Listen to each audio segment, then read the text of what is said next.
Hello, Capricorn, Sun, Moon, Rising, and Venus signs. Kamusta kayo? Sana po yun nasa mabuti kayong kalagayan. Welcome back po sa Star Tarot. Kung bago kayo rito, welcome din kayo. Thank you sa inyong support.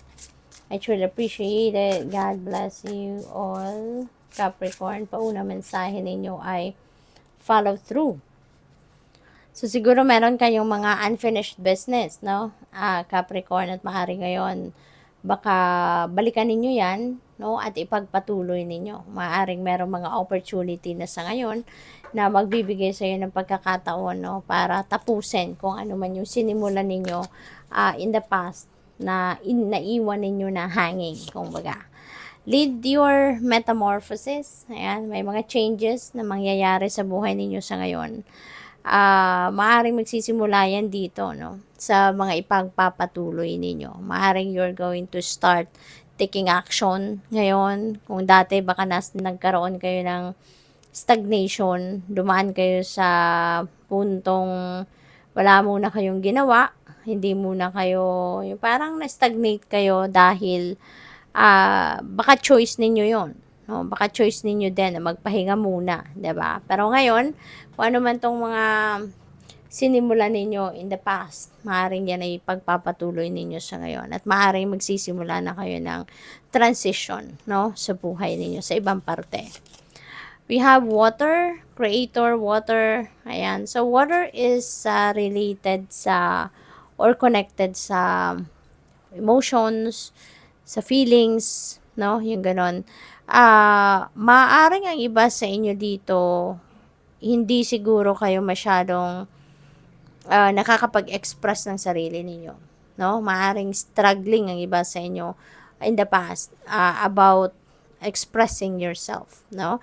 Kaya siguro sa ngayon, baka panawagan ito sa inyo din, Capricorn, ano, na matuto kayong i-express ang sarili ninyo, kung ano yung naiisip ninyo, ano yung nararamdaman ninyo, express them, put them into words, no? At saka, baka ang iba din sa inyo rito, baka sinusuppress din ninyo yung inyong feelings. Baka may tendency kayo na mag-suppress ng inyong emotions, no? To pretend na okay kayo kahit hindi kayo okay. Yung mga ganun ba? Example lang, no? Na ganun. Kaya, this could be an eye-opener para sa iyo, Capricorn, na sarili ninyo yan. Nararamdaman ninyo yan, no? So, ilabas ninyo. No? I-express ninyo, hindi masamang i-feel ang feelings. 'Di ba? Dahil nararamdaman ninyo yan, no, sa sarili ninyo. So, what else? We have changes, metamorphosis, tapos changes. So, mayroong mga pagbabago, no? Things are going to change sa buhay ninyo. Maaring ito ay sisimulan ninyong pagbabago, no? Maaring ito ay nakikita ninyo na kailangan baguhin ang ibang parte ng buhay ninyo. So, you are up for change.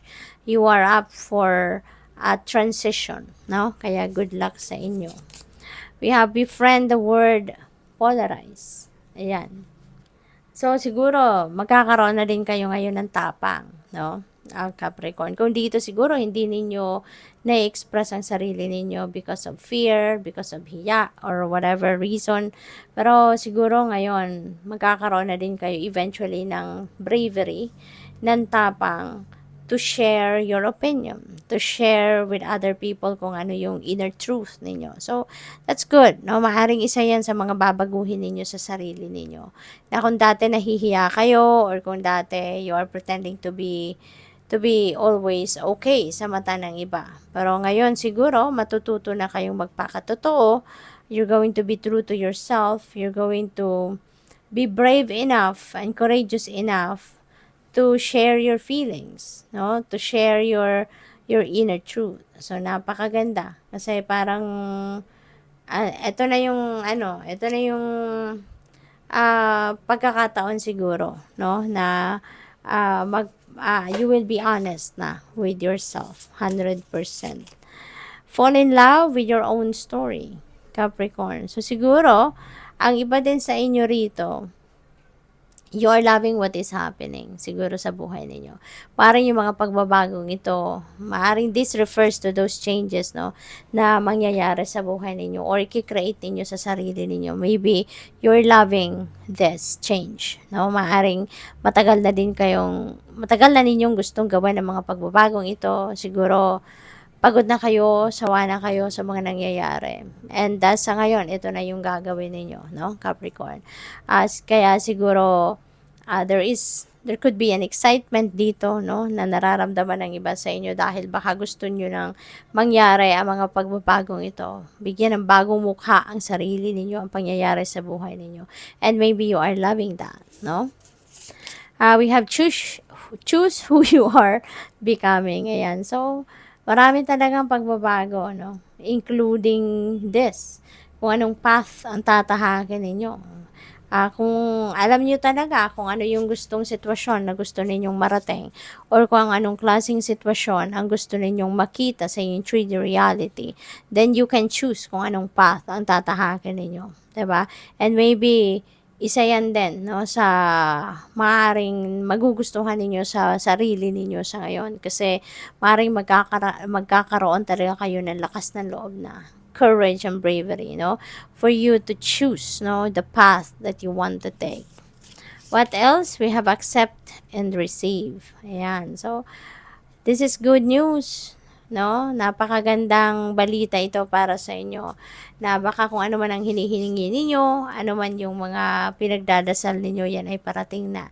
Yan ay bibigay na. So, learn to na ngayon, to open yourself to accept and receive the blessings coming your way. Kasi maraming parating. At maaaring ito na yung mga sagot sa inyong mga dasal. This could be answered prayers na, Capricorn. So, good luck. Thank you for watching. Love and light. Namaste.